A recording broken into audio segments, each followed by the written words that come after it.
La sagesse des contes. La morsure du cobra par une belle journée de printemps, un moine longeait une rivière.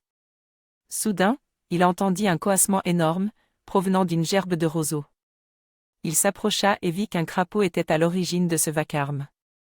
Il était pris dans les mâchoires d'un serpent, mais ce dernier, ayant sous-estimé la taille de sa proie, n'arrivait pas à l'avaler. Le crapaud était bloqué. Le serpent ne pouvait ni le rejeter ni l'ingurgiter. Le lendemain et le surlendemain, le crapaud coassait toujours. Il fallut 3 jours au serpent pour faire taire sa proie. Si cela avait été un cobra, pensa le moine, il aurait mordu le crapaud tout de suite et celui-ci serait mort sur le coup. On peut facilement trouver des applications de cette histoire de Ramakrishna dans la vie pratique. Par exemple, des personnes entrent dans des écoles, cours, sectes ou autres pour suivre des techniques d'évolution personnelle. En fait, elles entrent dans la gueule du serpent.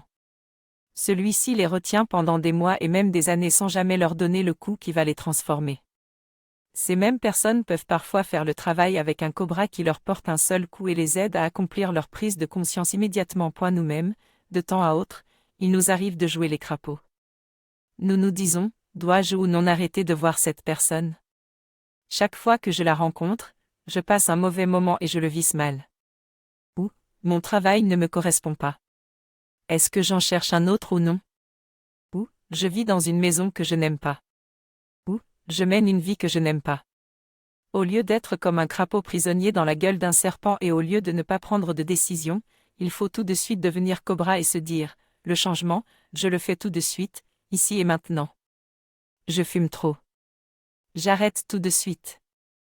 Je suis dans un bar en train de boire. En fait, je sombre dans l'alcoolisme. Je me reprends tout de suite. J'arrête de boire. Je dois aller chez le dentiste, j'y vais tout de suite. Cette relation me fait du mal, d'accord, j'y mets fin. Si Gauguin n'avait pas fait cela, il serait resté employé de banque jusqu'à la fin de sa vie. Un jour, il s'est dit, ça suffit. Je pars, et il est devenu Gauguin.